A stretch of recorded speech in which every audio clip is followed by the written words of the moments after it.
right, with that, let's shift our focus to career development with the Global IR Revolution, with a keynote and panel on the topic. Oscar Yassar, along with your esteemed panelists, can I kindly ask you to join me on stage? Thank you very much. Sorry, I'll just introduce Oscar beforehand for our first keynote of the day. We are delighted to welcome a global expert in investor relations and corporate communications. Okay. Oscar Yassar is the managing partner of Broom Yassar Partnership and head of the IR practice at PLB Search. Over the course of his career as an executive recruiter, he has led hundreds of senior appointments worldwide. Earlier this year, he published The Global Investor Relations Revolution, a copy of which you have all received.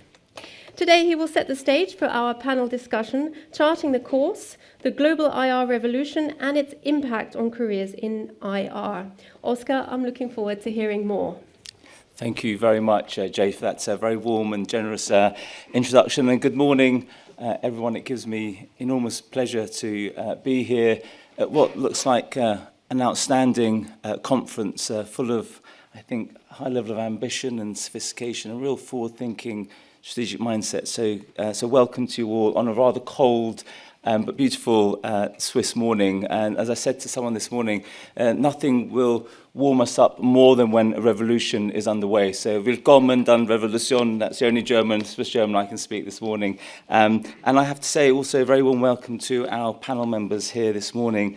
I wanted to firstly sincerely thank you for your time here, and we have some incredible members. I will give you a 5-minute introduction, then I'll go to the panel to ask a few questions. But we have David Hancock of Nestlé, Angelika Hosmeyer of Alliance Advisors, Mark Dominic Nettelsheim of Lufthansa, and Claudia Pedretti of Givaudan, and Christopher Weekly of VATS Group. So a warm welcome to you all. Also, I have taken this opportunity to thank the brilliant Lorna and her incredible team for putting on this show. I know how much time and effort it takes to put on a show like this, but also thank you for inviting me to share the highlights or the insights from my book, The Global IR Revolution, about the elevation of the role of investor relations. My book highlights how, in a few years, the role of IR has moved dramatically from what was a back office function to what is now front and center of a company's positioning in the capital markets. Some of you might remember I was here a few years ago to talk about the global investor relations marketplace, and even over the past 3 years, the market has moved significantly.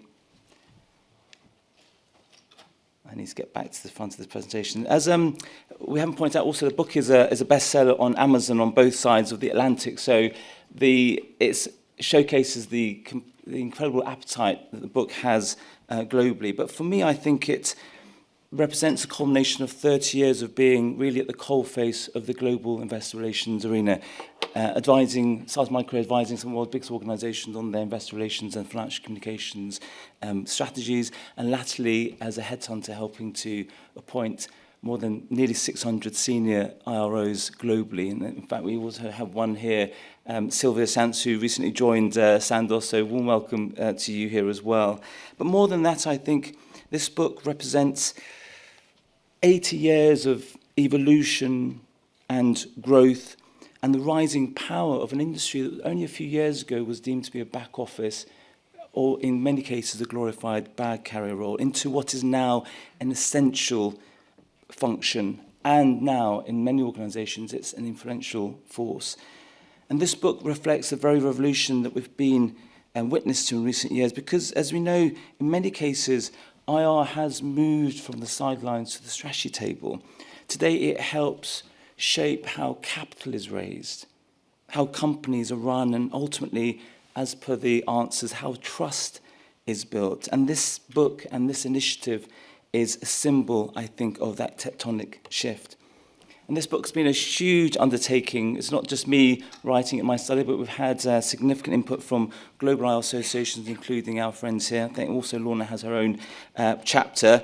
But I think also But seeing all of you here this morning takes me back to my first investor relations speech, which I made having transitioned into the world of executive recruitment 20 years ago. And I became an executive search consultant because I could see the first green shoots of the emergence of a power investor relations. And I stood up in front of a similar number of people at the first UK IR Association conference. And I had a bit of confidence, a bit of naivety, and a bit of trepidation. And I said to the audience that I could see this industry was on the cusp of something big, that something big was due to happen. We'd soon see IROs having boardroom access, shaping strategy, becoming even CFOs and non-executive directors and supervisory board directors and even CEOs of their organisations. And I remember at one stage we had a few bits of chuckles at the front and someone also walked out, and at one stage I thought I was going to be strapped into a straitjacket and taken off stage and never to be seen or heard of again. And you know, something happened. Something extraordinary happened. This happened. The global investor relations revolution happened. The profession has changed beyond all recognition because IR now has a strategic seat at the table.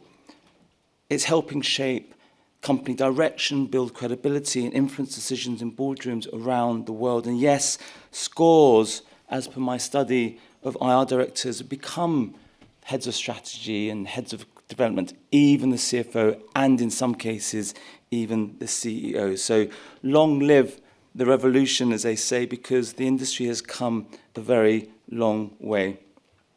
So I wanted to give you a brief snapshot of what this book really sets out to capture, because this isn't just a book. I think this is very much a call to action, because after all, it is a living revolution, because it's the first time the global IR community has come together to really chart its future collectively. And I've been invited to more than 20 global IR conferences to share the core findings of the book. So there's definitely appetite for us to come together as we're doing here this morning. We called it the Global IR Revolution for a reason, because the role of IR is evolving very much at breakneck speed.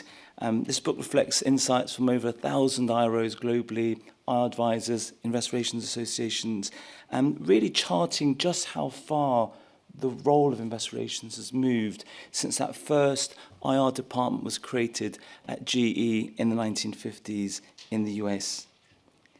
IROs are no longer just financial storytellers. They're shaping business strategy in many organizations, influencing boardrooms and driving real long-term value creation. And all that tells us something from a talent perspective, because IR is now attracting a far more credible, a far more sophisticated, a far more ambitious investor relations officer. And therefore, and many have ACAs and CFAs and MBAs, and some have all three.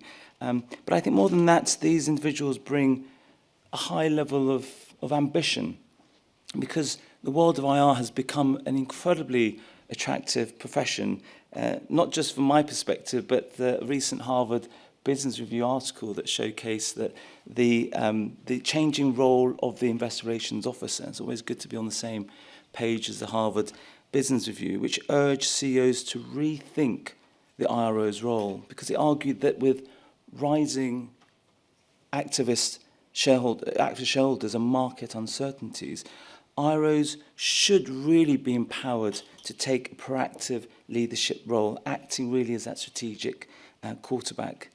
And at the same time, we're seeing something really exciting.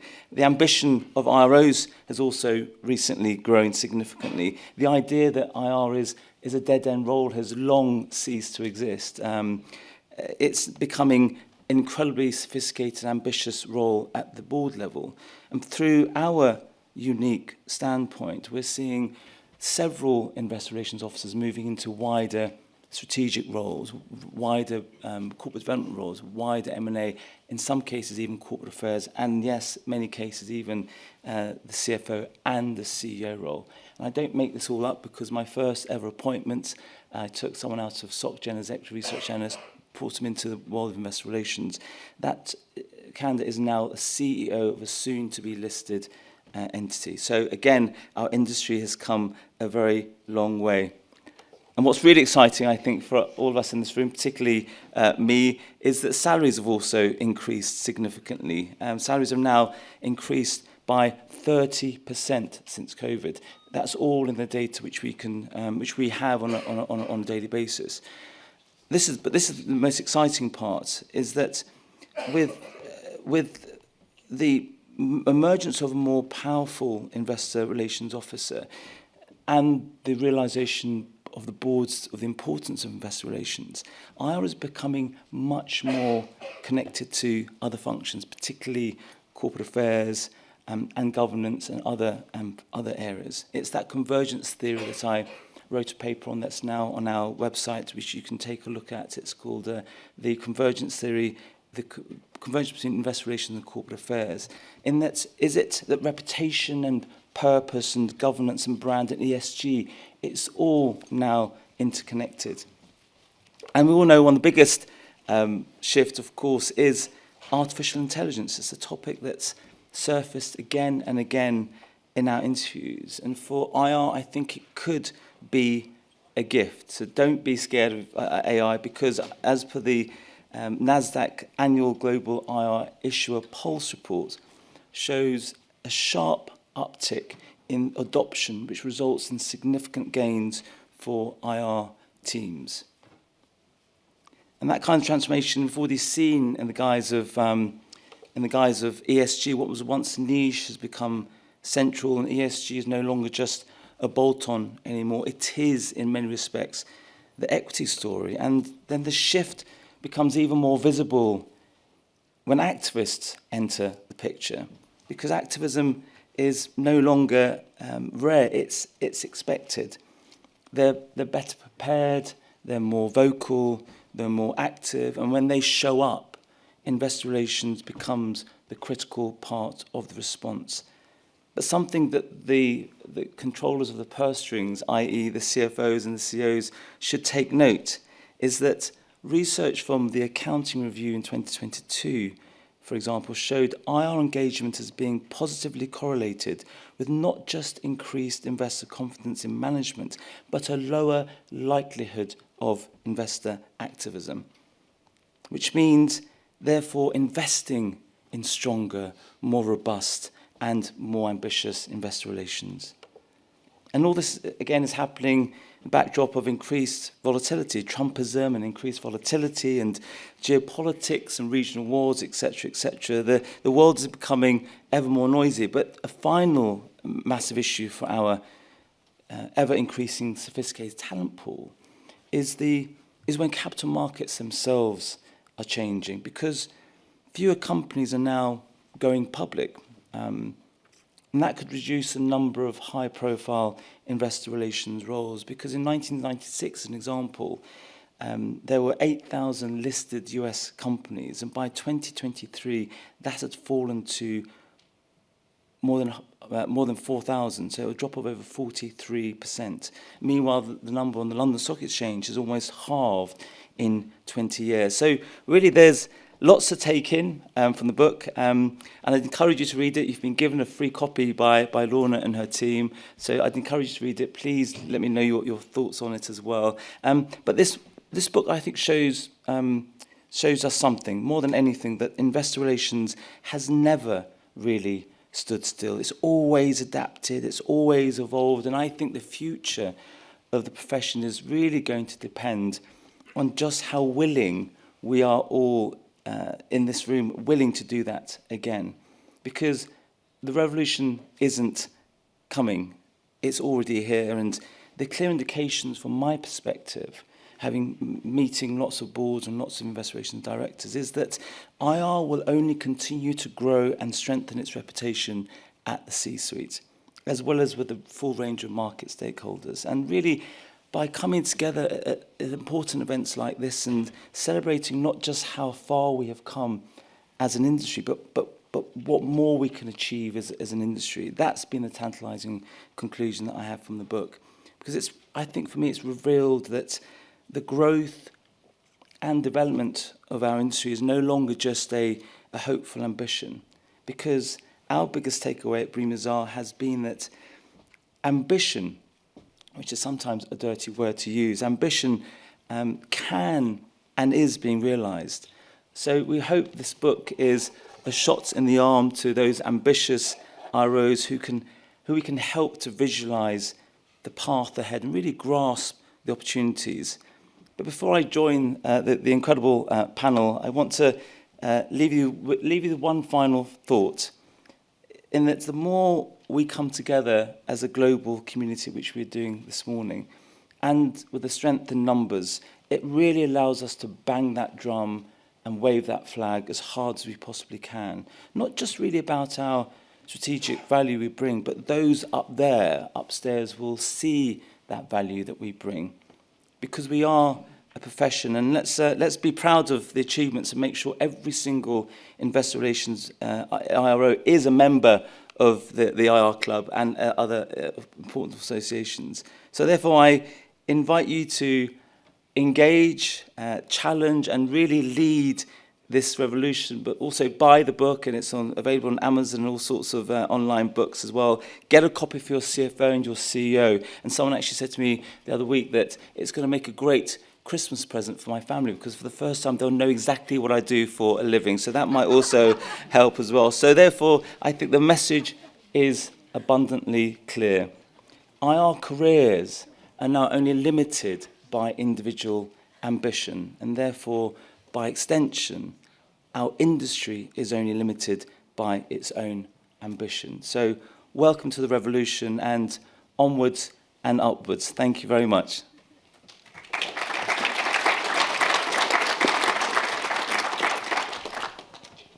So I'm going to join the panel here now, so I'll join the end of the panel here. So again, thank you very much for your time. I know how invaluable it is, and it's great to see you all. For one, I'm looking forward to hearing your views on the elevation of the world of investor relations. But why don't I start with you, David? I think you've obviously had experience coming from investment banking, some notable investor relations roles, also a CFO role in between that as well, and now at Nestlé. Where do you see fundamentally the massive shifts in the world of investor relations from a global perspective, and actually importantly, where you see us heading towards an industry?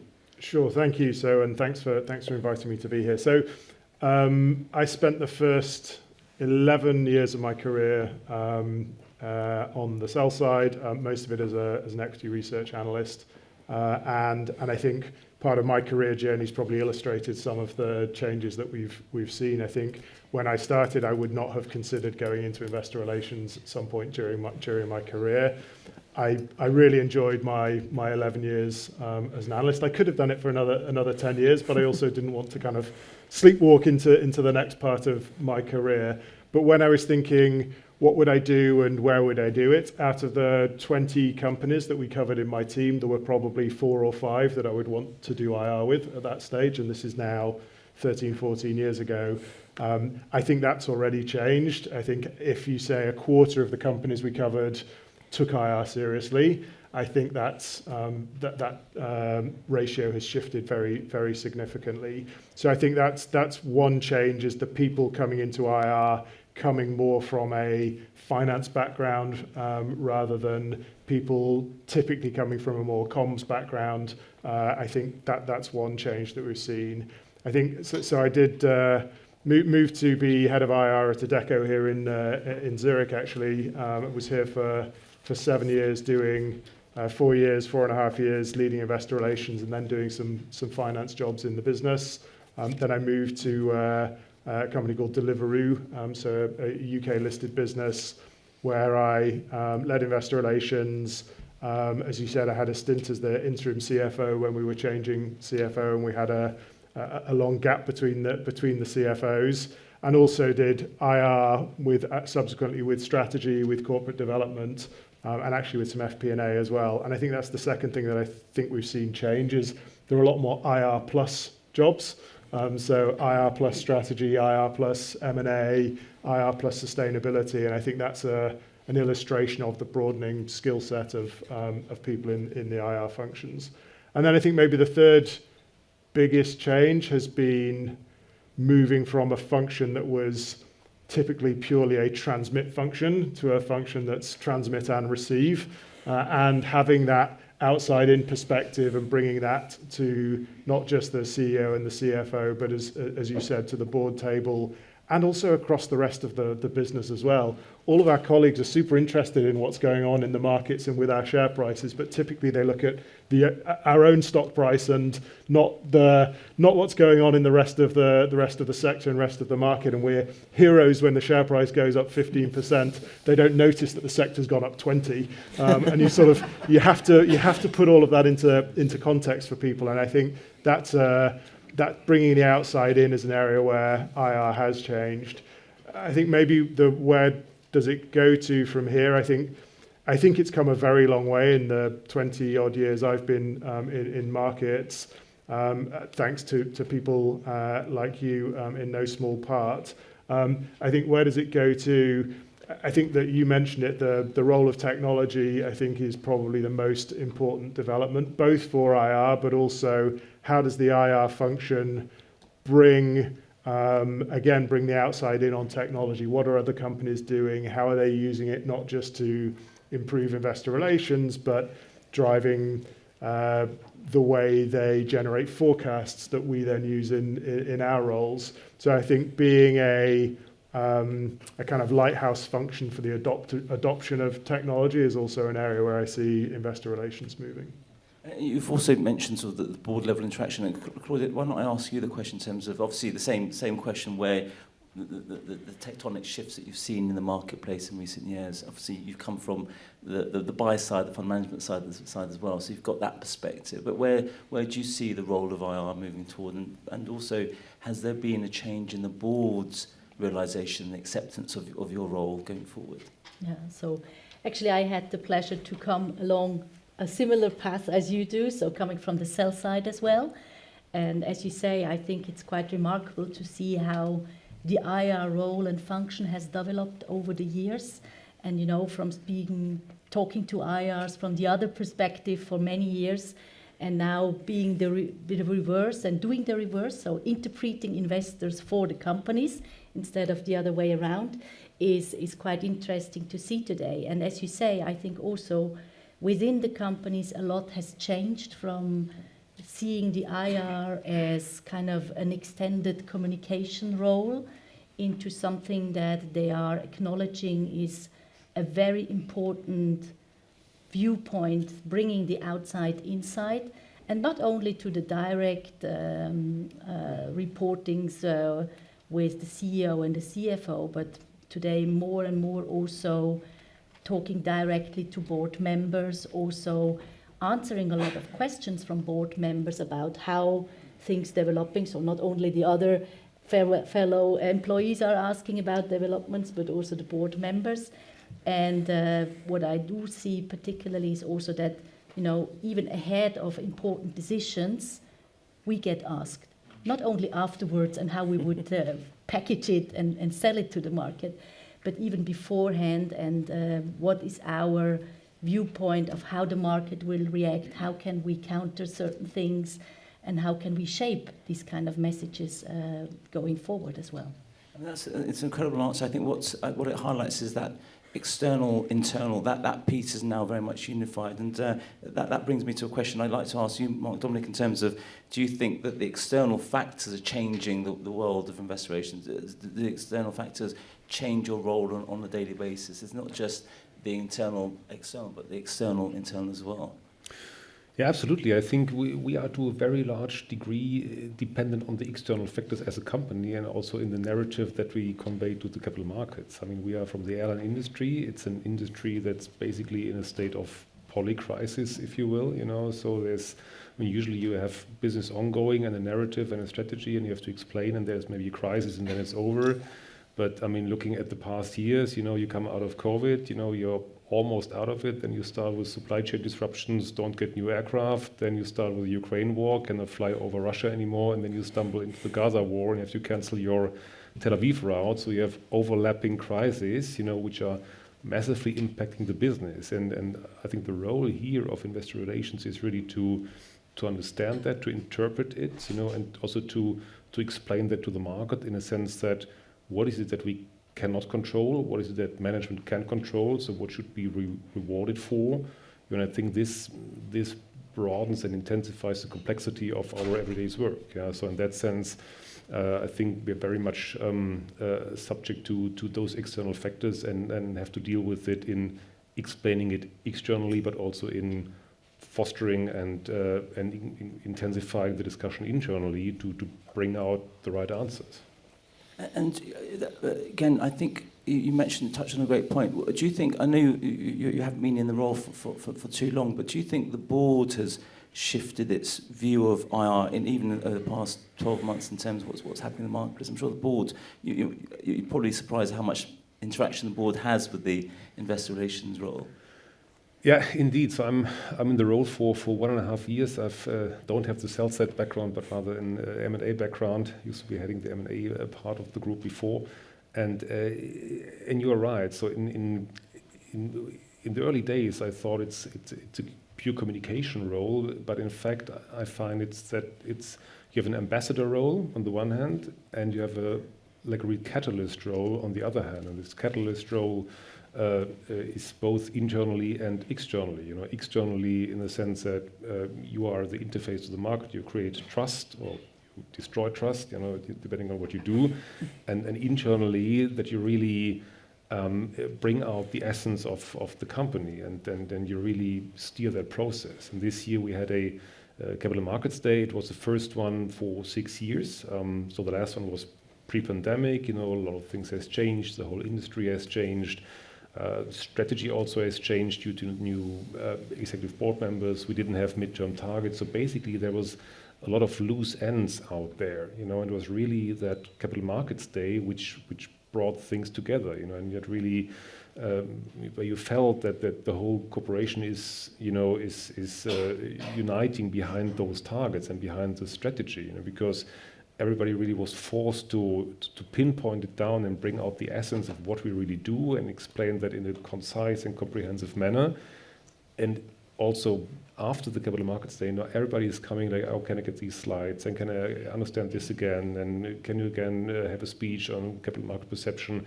And you feel really how it's effectively changing the way people internally look at the company and how the strategy is being shaped.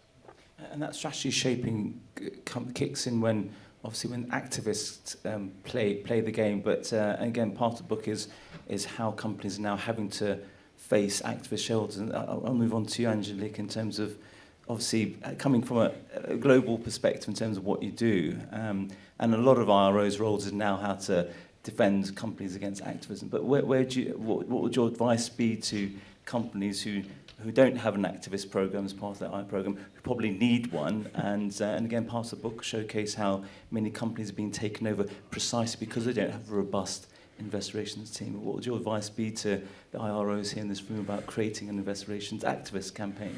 Well, I think we have to take a step back almost and look at what is the other role of investor relations nowadays. So we have like the capital markets, the communication with the board and with the investors, with the analysts. But there's a whole new level of communication that needs to be done as well, which I've observed obviously over the last many years that I've been in this job, which is all about the non-financial reporting and non-financial communications as well. We now have for each investor, we have not just the buy-side team, but we also have the governance teams, the stewardship teams, people that want to talk to you, not about the financial, but they want to talk about your governance practices internally. They want to talk about your remuneration processes. They want to talk about, what does the board look like? Does it have enough skills, etc. And this is often when activists would potentially, after, of course, seeing some sort of monetary gain somewhere, is also would probably attack, if they're attacking. Now, the advice is ultimately the same as it is for every other investor. So be prepared, make sure that you're robust internally, right? And that you're reporting and that you're engaging with investors. Building trust is the most important thing. So by knowing your shareholder base and by having a trustworthy relationship, not just in good times, but also in the bad times, and by being accessible, we saw it earlier on the Slido, being accessible, transparent at all times, even when it is a name that you might not want in your shareholder base, you are creating no preferences for somebody, and therefore nobody can cry louder than the other one. And by doing so, you then have the support of the rest of your shareholder base as well. And on back of that, have you seen an increase in budgets for I'm sure, increasing budget in activism, but have you seen a budget increasing for IR services out there as well? I'm sure it's very tight. Absolutely, yes, there is. But also you see the longer somebody has been doing this in-house, the more prepared they already are, and therefore you don't need to have a lot of services. You wouldn't necessarily have in a normal, hopefully in a normal situation, an activism preparedness deck, I guess, but you would have some sort of given it some thought and some preparation just in case this was to happen. And then also depending on what, an activist can often be a very positive investor for the company, can give you some good feedback, maybe, behind closed doors, do some, make some changes or take something on board. But on the other hand, of course, if it goes public, nobody wants to see that. Yeah, I mean, it's a fascinating area. I think particularly data that shows that activists pursue companies where they think they don't have a robust IR program, and that in itself is something that CFOs should take into account by increasing budgets for services like yourself. But if I can, and I will move the questioning to the audience very soon. I've got one final question I'd like to ask Christopher. Welcome again, coupled with the fact in terms of your views on where investor relations now sits at the board level, coupled with your relationship with activist shareholders, give us an overview in terms of where you see the role of IR moving to and where it's also come from as well in your organisation. So my background myself is also in investment banking, however, on the advisory side, and I think I've seen the same thing come through over the years, which is it moves away from a communications role into one of advisory, and I think that's where the role of the IR team sits, as an in-house advisor, and that can be as simple as what happened to the share price today, to, as mentioned by Angelica, we're being approached by activists, and they have the following complaints or the following issues with it. So that really is, I think also that if you're coming back to the question of the career, where when you've gone through a career of advisor, of being ready, of looking at all the contingencies, ultimately that's also the role you can take up in-house towards board as well as executive management team. And you talked about sort of careers. We touched on careers. Of course, the book is about enabling IROs to think of the next big opportunity. David, can I ask you this question? I interview obviously candidates. That's my day job. But if I can ask you in terms of which direction you think you would like to potentially take in the next 3 to 5 years' time, do you think you'll end up being a CFO, even potentially a CEO? Do you think? So I think we're in a very privileged position in this role because it gives you exposure, it gives you a chance to see how a large part of the business works. And I think the skill sets of IR are in many ways or the skill sets and the understanding are in many ways a good springboard into C-level roles. So I think understanding shareholder value creation is critical to those C-level roles, and we see that day to day.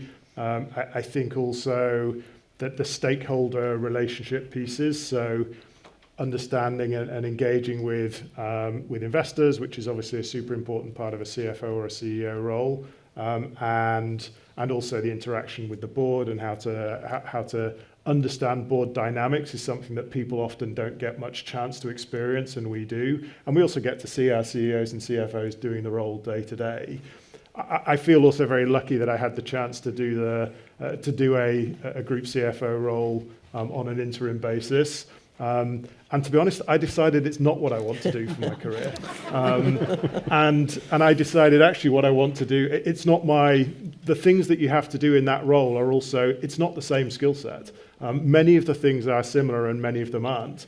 And I actually think I spent most of my career thinking that's what I should want to do. And having the chance to do it for 7 months as I did made me think, actually, it's not what I want to do. And that's okay. And what I decided is actually I want to pursue an IR career. It's the bit of the job that I've enjoyed the most. So when I did the interim CFO job and I did IR with strategy and had corporate development and other areas, the bit I like the most is the IR part of the job. And so for me, it was so if that's what I want to do, then let's try and do that at a very big company. And the Nestlé opportunity arose to say, okay, I can now go and do this at one of Europe's biggest companies, smaller in market cap than it used to be, but we're going to try and do something about that. And it's fair to say it's not been a boring. I've been at Nestlé just over a year. It's not been a boring year. I sort of thought consumer staples might be a bit dull. Turns out not so much. I'm going to ask. In fact, actually, I'll ask you the same question in terms of where you see your career moving toward in the next 3 to 5 years' time, particularly the platform that IR now gives very ambitious candidates like yourself.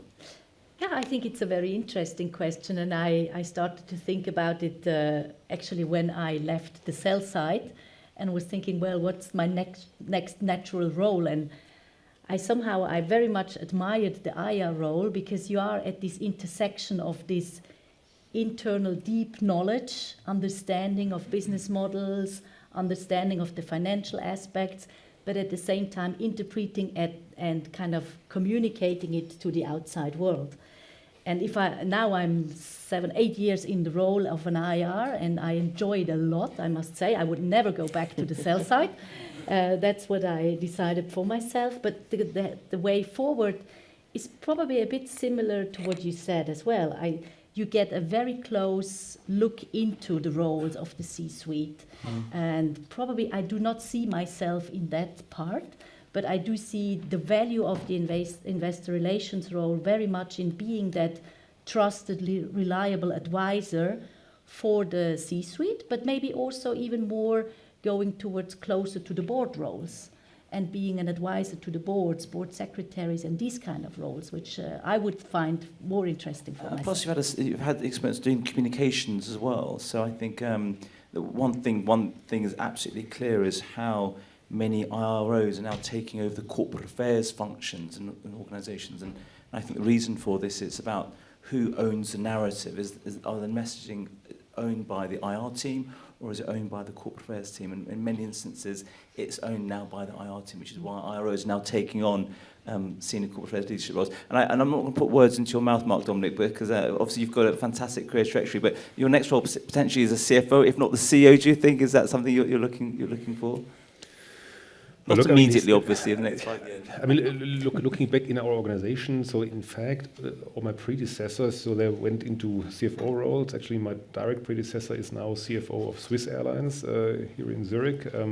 So that is a path some pursued. Now I'm getting a bit nervous since you did it and said you don't want it. So let's see. But I think from the outset and from the mindset and skill set, and really having that combination of into strategy, finance, and communication, this is something you don't often see in an organization. I think these are 3 aspects that qualify you for C-suite roles, and also the topic of really complex stakeholder management, both internally, externally, because everything we communicate, we fully align with all key stakeholders. Everything we communicate to the capital market has an impact on others. We are a very, very visible company as Lufthansa Group, also in the German public. Everything we say on, we had good profits, is a signal to the unions, then the union guy hates it because he says, you have so much money, you can give it to us. It's also a signal to the customers, they say, okay, ticket price is up, of course, they make so much money. So it's a complex situation, not only discussing with sell side and buy side, but also internally to other stakeholder managers. And Chris, I have to ask you the same question as well, and I can't let you get away with not answering the question. Where do you see the future of investor relations from your perspective in terms of a career? I would agree with both previous speakers on that. I think what's interesting is it's the doors open, right? You could move back into an advisory role, you could move back into some banking role or something, or the next big step. And I work at a company that has a 10 billion market cap. That's way smaller than Nestlé. So the ambition might be then, not specifically your role, but something similar. I'm watching out now. But that's the pathway ahead. It's super open. It's ultimately up to you to take the opportunities and grasp what you want to do. And I think that applies also to the job itself. You don't need to keep people updated about the share price every single day, but having in the back of your head a knowledge of what's happening in your peers, what's happening out there, means you're just prepared and ready to go as if the question shows up. And I think that is just the day-to-day ultimately that you're supposed to have as an IRO. And thank you. Now, I'm not going to take up any more questions, but if there are any questions, I'm sure there are lots and lots of questions from the audience. If you want to raise your hand, I think there might be a roaming. There is a roaming microphone. So, the first question, because I've got lots of other questions I'm keen to ask, but I'll wait for you to. Anyone put this gentleman over there? Could you just wait, if you possibly wait for the microphone? Loud enough, don't worry. My name is Toby from S&P Global, and also on the snap view of what the qualities of IRs. I was missing sales. To which extent do you think sales plays a role in this? It's a great question. Andrea, do you want to answer that question? Yeah. I think there is quite a good part of sales in all of us. It must be somehow, because at the end, we are selling a company or the trust in a company. It's you have to earn it in a way, but that's probably every good salesman's capacity anyway. So you have to be able to be authentic, be reliable, and be a trusted person. And I think that also makes a good salesperson. Anything you want to add to that? Maybe I just add one thing on that, because I think it's important that we do sell, but we don't oversell. And I think one of the selling things that I think is interesting is actually selling interest rather than selling, here's the story, or this is the buy case. It's just leaving investors from an interaction where they think, I never knew that, or I hadn't thought of that. And I've covered Nestle for 25 years, as most people have. It seems like on the sell side and on the buy side, people have covered the company for forever. The idea that they can leave the meeting going, I hadn't really thought about that. That I think is part of what we're selling, as well as the story, as it were. Next question. There's a gentleman just at the back over there. Peter School from the Vontobel Investor Relations team, and I think, David, you mentioned that technology will play a bigger role. And I was wondering if you could expand a little bit on that. Is it more data, better data, collaboration tools, or is it LLMs to generate content, summarize content, or you can expand a little bit on your thoughts on this?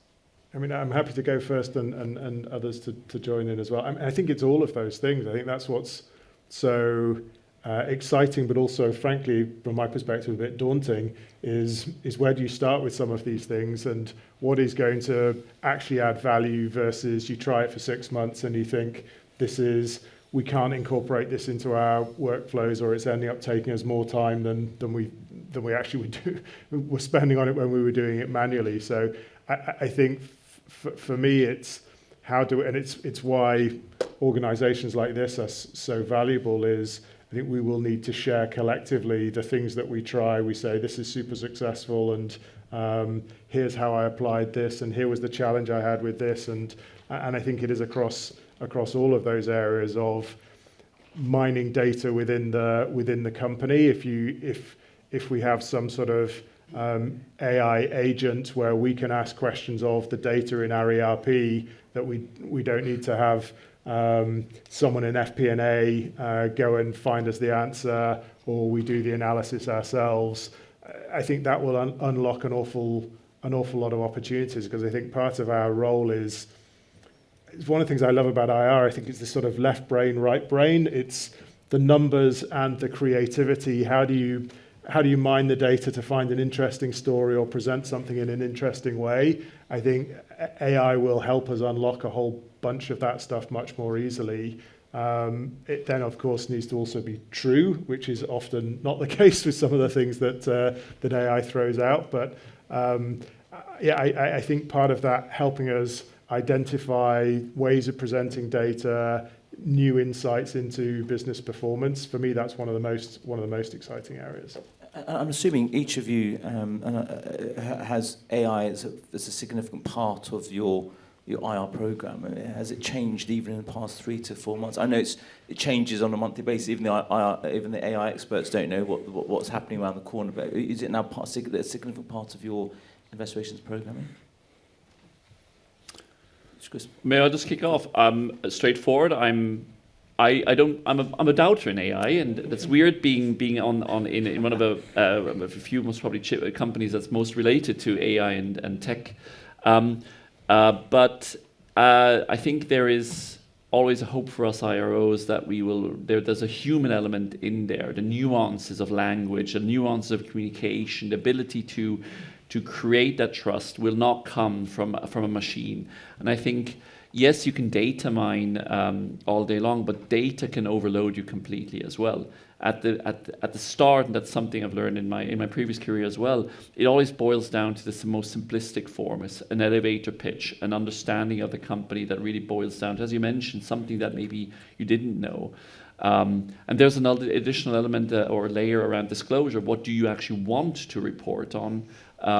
Or are you giving out too much information? So I think ultimately, at least right now, AI is a bit more on a backstep at VAT. In the sense that we're trying to find out what actually works. We don't have to be the pioneer here. We want to only come in once others have developed an understanding of what really works out very well. And I think the part of the book, actually, AI is a significant part of the book in terms of the chapter on it, but I think what AI has started to do is it's taking away the data-heavy duty stuff that IROs do, that makes IROs able to focus on the strategy and the board elevation, things like that as well. But in terms of Angelica, are you finding that more and more of your clients are coming to you for AI advice or virtual meetings, or what's been the growth in terms of your area? Yeah, so it's not necessarily AI. There's a lot of doubters, just like you. And, everybody's looking at what they can use and what is true, what is not. So it's all about the essence of the story and how you communicate it. But, I mean, if we're talking about technology as such, there's been a huge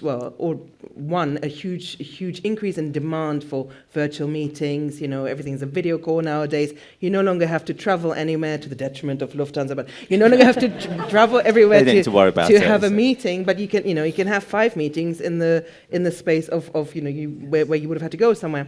So that's one thing. And then also, of course, AI helps with summarizing some of the calls that you've had, preparing you at least to have an overall overview.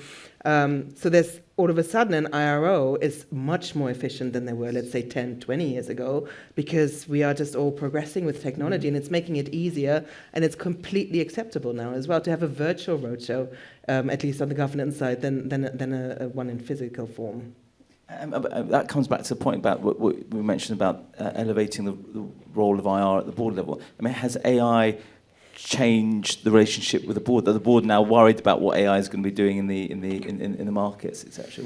Has that been part of your conversation? Well, it has changed our way of working. It has partly changed the interaction with the board, but I think what it mostly does is there was an actor and writer, and she said, I want AI not to do the acting and writing for me, but the laundry and the dishes, and I think that's what it actually does, and I think it helps us so much on first drafting instead of a white sheet of paper, on monitoring, on sentiment analysis, and I think the actual competency and proficiency of an IRO is really to build the relationships, to have that human factor and to interact with investors and to build that trust, and it frees up capacity to focus on really this, while data mining and many stuff is being done by AI. So in that sense, I think also our board, they recognize these advantages and they follow this path.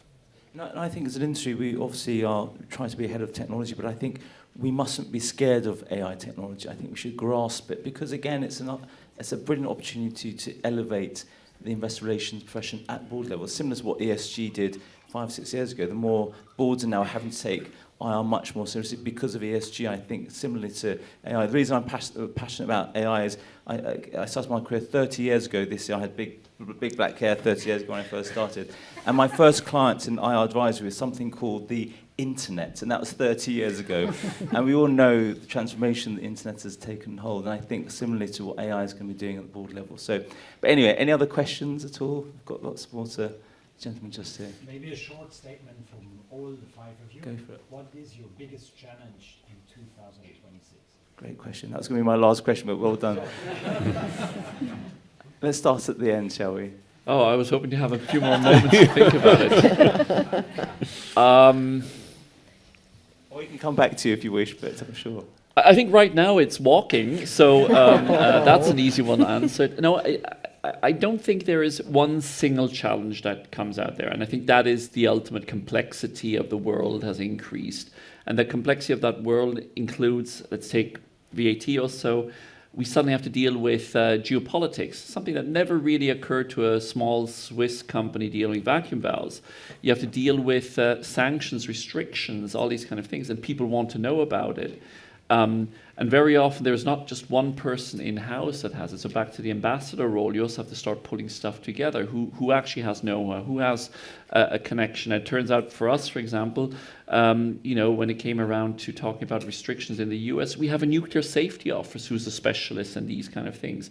So all these elements really are the complexity of today's world, the multipolar world as it's becoming, is dealing with that. It's not even AI as a challenge or something on top of it. It just adds to that workload where you're going to have to get your head around. So maybe to add to the role of ambassador, it's also something of a risk officer, right? As you start discovering what actually could come around and hurt us because it is a topic for investors. So now it's me. I guess I also thought there were some more moments, but I think it's a similar challenge we see. It's not specifically related to 2026, but more of the general theme right now. It's what I mentioned in the beginning, to really distinguish and also make that clear. So what is the management achievement? How do we create value? And how is it being diluted by external factors? And really distinguish that and really explain that, look, management is doing a good job, but if we don't get new aircraft from Boeing and Airbus, many things will not change, and how are these effects interrelating, and how can you nevertheless explain to the market how we create value and in which way we are better than our competitors. So I think that increasing complexity with that topic of polycrisis it makes it more difficult to really explain what do we do better than others and what are we controlling and what not. David? Many challenges, I would say. I think the consumer staples sector has been a very difficult sector for investors over the last 3 years. So normally you would expect staples to underperform the market, which if you look over the last 10 years, it did a little bit for 7 years. And then the last 3 years, the sector's underperformed the market very substantially. And so it's been a very difficult place for investors. And investors are looking, particularly in our sector, for company-specific stories, the things that you can control. Yeah. And there's a whole bunch of stuff that we can't control. Now, I'm ever the optimist, and I think at Nestlé there are a lot of things that we can do to do better for ourselves in the environment that we're in. And we have I suppose it's a mixed blessing, but a new chair, a new CEO. Part of our challenge is just the very basics of the investor relations role of articulate a clear story, build trust with the market, build trust with the investors, actually deliver the results against the promises we make, but all in a world where that all has got quite difficult to exactly as you were saying, to say what is what we are doing and what is the outside world. So I think it's very standard IR challenges, I think. Claudia, for you? Well, I think in all the 8 years I'm now in IR, I think every year brought its challenges, some expected, some quite unexpected, and I guess that 2026 will not be any different from that. So, of course, also from our side, we know a few things that we have to acknowledge and go through. Some are linked to the Staples company and where we can differentiate ourselves in terms of performance as well. Some others like the shaping of, deciding between the much more boring continuity that some investors love, but still create the excitement to also get the other parts of the investor interested in the story. And of course, with the basic IR tasks that are along the way, coming with new managements, changes in the board, and all these kind of things. So definitely 26 will be another exciting year. And I'm going to change the question around for you because obviously you sit in a unique position, but do you think the level of servicing that you're providing your clients is going to shift? Do you think you'll probably be needed more with technology coming through the cycle? Where do you see the next big service of transformation that IROs here should really take note of? Every year is a challenge, and every year we have something new on the list of things that we need to do and we need to watch out for. And next year will be no different to all the years in the past. I think technology is in a way helping a lot, but of course there are requirements. There is reporting that needs to be done. There's more guidelines that are published by the investors with more things that they might vote against if they don't like your management or your supervisory board, all of those things. So I think it's just going to keep being interesting. I don't look at it in a negative way. Of course, it's my job, but also it's never boring in this job, and you have a challenge every year. Yeah. Next question. Any other questions? We've got a few more minutes to spare. Any more questions? I've got this gentleman just over there. So we're talking more about investor relations and how that has changed. Now looking more from the investor standpoint. Let's say the investor landscape, how has that changed? Maybe due to AI, have the investors gotten more sophisticated? Therefore you get more complicated questions, or do you have anything to add to that? I think the challenges that face investors are very similar to ourselves, and I think it's complex. There's a lot more work nowadays also for individual investors. Sometimes you speak to large buy-side analysts that cover hundreds of companies, and that's why I think it comes back to where we talked about being the ambassador, make life simple for your investors to help them cut through that. There are less investors around as well. I think that's the other thing we've been observing. There's been consolidation in the space. And then last but not least, I think is also as an IR to just remember that your investors go from individual shareholders, especially in Switzerland, up to massive sovereign wealth funds, and you need to tailor your message for all of them, and also take into account that ultimately you're doing, as an ambassador, what we would say in German, Öffentlichkeitsarbeit with the smaller investors. You wouldn't want one of them to end up getting suddenly into the press saying, I got treated horribly by an IR because I only have one share. And that ultimately, that's back to reputation management.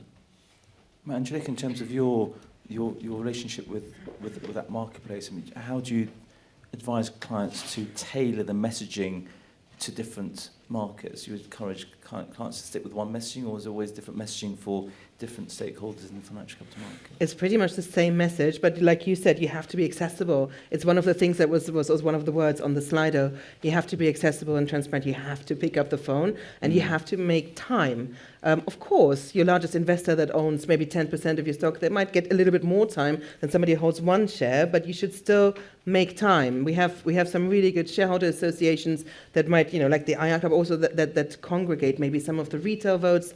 In the UK, we have the brokers that can sit on quite a lot of different shareholdings by individual shareholders, but you can organize maybe some communication through them.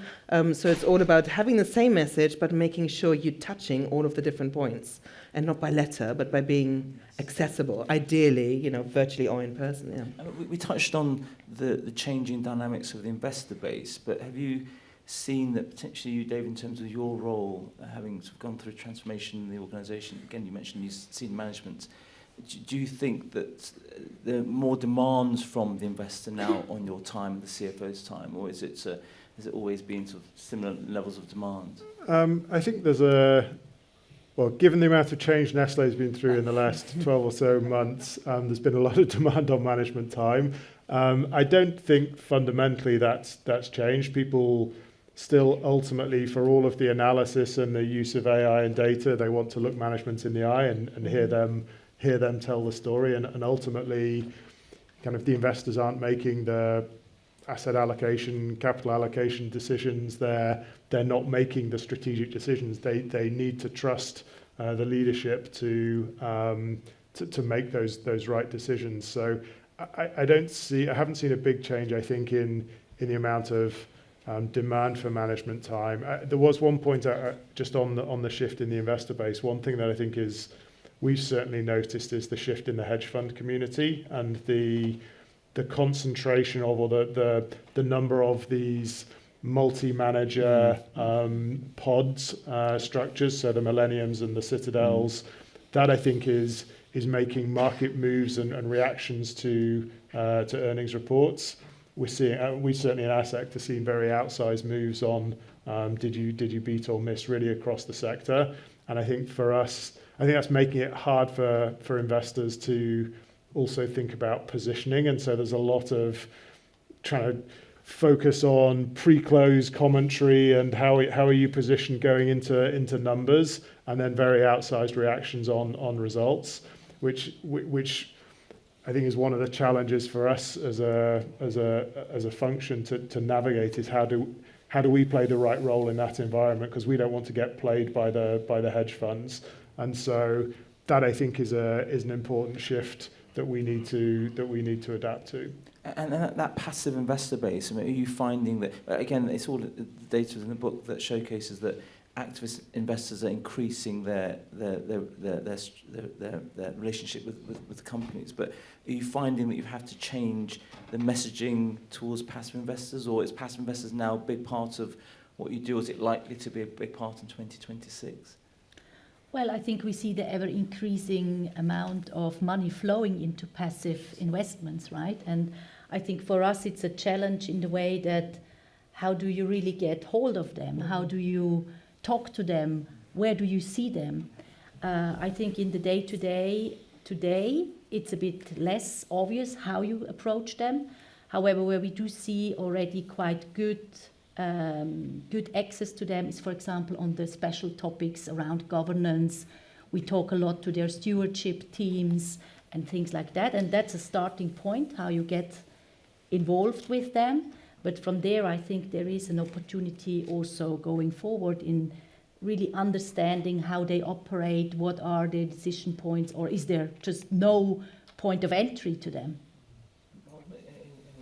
Any answer for that? Yeah, I have a similar impression like you. So on the passive investors, we have loads of discussions on ESG topic, which for us mainly means E, with the CO2 emission, because that's taking 70% out of the whole ESG discussion. But beyond that, it's only very rare that we interact with them. It's always also, if you try to stimulate this, and then push your content and more have a strategic discussion about equity story. So I find they're not too interested in that one. So that's our impression. We have time for one final question. Any final question from the audience? Lorna. We've talked about the elevation of the role. I'd be curious if any of you think that there is a opportunity for a chief investor relations officer function within the executive board. Great question. Would you like to start? Well, thank you for always picking me. There we go.